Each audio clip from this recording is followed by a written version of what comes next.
Hi children, welcome back. Today we are going to learn about analytical paragraph. This topic is introduced this year and it is in the place of story writing. Okay? Let us learn more about it now.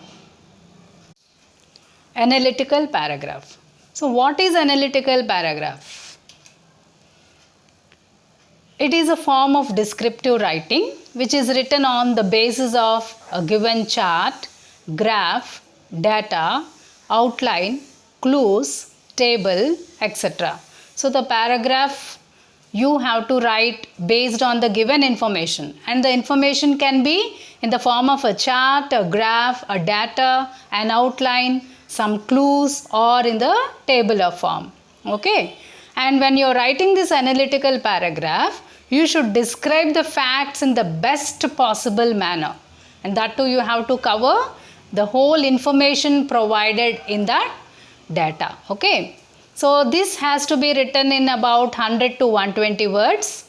This para should be clear and in crisp language. It should be written in clear and crisp language. Okay, and you should provide the complete details of the given information in the question. Next, what is the format for analytical paragraph? It has three parts: introduction, body of the paragraph, and conclusion. What is introduction? So this is the first paragraph that tells in brief about the graph. Okay, it is an opening lines in the paragraph that introduces the reader to the context of the chart given. So you should mention what is clearly evident from the chart or the graph or a pie graph, whatever which is given in the question. And one more important thing, it should be just in one or two lines. We learned about introduction. Now what is body of the paragraph? So this analytical paragraph or this part of analytical paragraph should contain details of the given information in the question. So it should contain all the important information. It is important to choose the significant details that should be included in the paragraph. Okay, and this body is again can be divided into sub paragraphs based on the information. Like it can be organizing information or comparing the information, mentioning quantities or connecting sentences. What are these? Organizing information. So you should look for the large differences that are very prominent. So first you mention the aspect which is the smallest or the largest in the given data. Okay, and any aspects that are similar should be mentioned next. So first thing, you are giving the differences, okay, in the aspect which is the smallest or the largest, and next comes you should write something unchanged or constant throughout the paragraph. So you are organizing the data in a particular way. So first differences and then similarities, and then comes the unchanged or constant data throughout. Then comparing information. When you are writing the paragraph, you can compare the two different things given in a question, like men or women, or it can be referred to any other two different things in the question. Okay, if there is any contrast or comparison that could be drawn, you must present it effectively. So if the chart is about a particular time period or highlights trends of several years, mention each year in a concise manner. You have to mention everything in a precise manner or concise manner. Okay. Then coming to the mentioning quantities.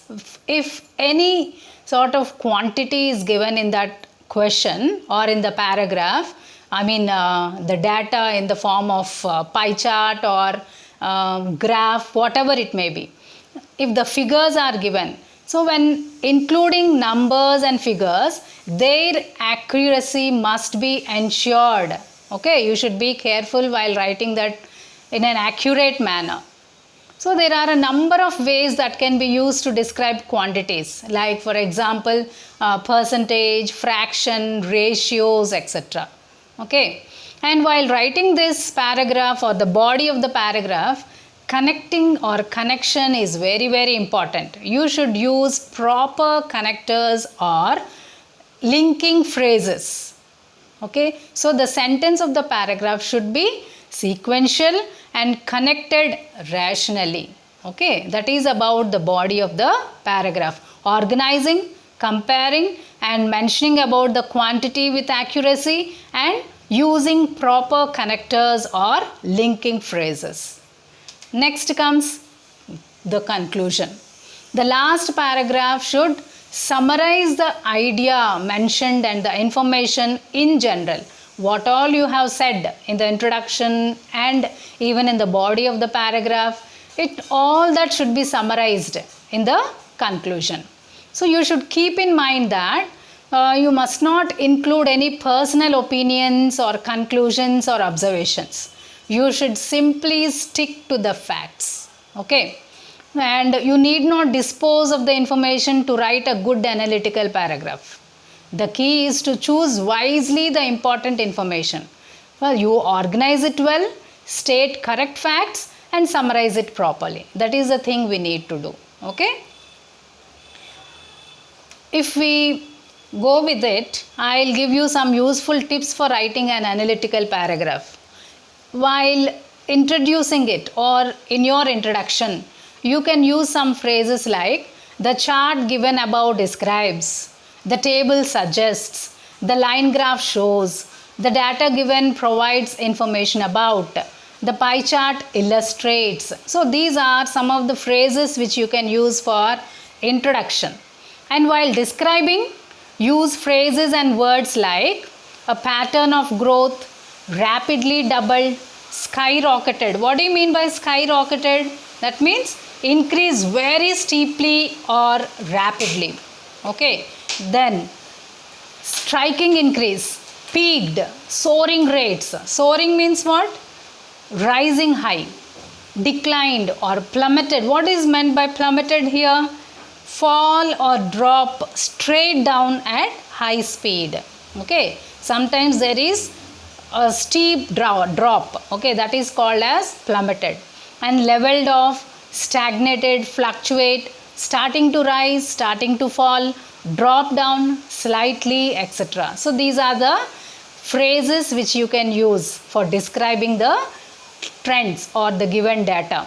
And for describing quantities, you can use like 48% of, 1/3 of, nearly 1/4 of, almost 80%, majority, on average, twice as much, almost equal, the highest, the lowest, very close to 2%, roughly, approximately 5% of, just under 3%. So these are some of the phrases which you can use for describing the quantities. Okay. And while establishing a relationship or contrast, you can use the phrases like relation between, similarly, in contrast with, in comparison to, but in the opposite case, however, whereas, when it comes to, as opposed to, while, striking difference, noticeable difference, etc. Okay. And for conclusion, you can use some connecting phrases like overall, subsequently, in all, in a nutshell. What do you mean by this in a nutshell? That means everything given in the fewest possible words. That is called as in a nutshell. For the chart given, in short, striking changes, including, therefore, etc. Okay, so these are the connecting phrases which can be used in your conclusion. Is it clear? Now we'll go with one example here. So this is an example. The graph given shows estimated sales of gold in Dubai in 2002. Write an analytical paragraph describing the line graph in around 150 words. So you can see the x-axis and y-axis given here. X-axis about the months and y-axis about millions of dirhams. Okay. Now we'll see how we can write this question. How can we attempt this question? I again gave that chart there, or so that graph, I mean. I gave that graph there so that it will be easy for you to understand. So starting, what is the format of this analytical paragraph? Introduction. So introduction, how will you give it? The line graph depicts the estimated sales of gold in Dubai for a period of 12 months in 2002 in millions of dirhams. So this will be your introduction. And what is the body of this paragraph? You can just analyze whatever given in that graph. Okay. So in January 2002, the sales stood at 200 million dirhams. You can easily see that. If you look at the facts given in that graph, you can easily complete it. See, it steadily increased through the next month and peaked to 350 million dirhams in the third month of the year. So one by one he is talking about it. Now, however, the gold sales started to plummet over the next 3 months. I told you, plummet means fall, sudden fall. So you can see that fall there over the next 3 months and hit 110 million dirhams in the month of July. Okay. Then unexpectedly, the sales doubled in August before coming down to the same level as in July for the month of September. So you can see again it has come to the same level as that of September. Okay. And for the next 2 months of the year, the gold sales leveled off to 180 million dirhams and then slightly increased in December. So this is about the body of the paragraph. Now how will you conclude? Overall, the estimated gold sales fluctuated in 2002 and the sales were the highest in the month of March and lowest in the months of July and September. The sales at the end of the year were almost the same as they were in the beginning of the year. Okay. So this is how you can give the introduction, body of the paragraph and then conclusion.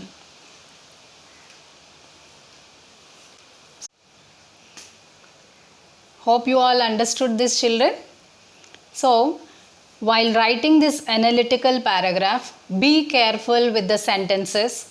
Be careful with the vocabulary. How can you get the vocabulary? Until and unless you read some articles, journals, newspaper. Every day you will get newspaper. You have to read newspaper, learn those vocabulary so that you will have ample of vocabulary in your hand.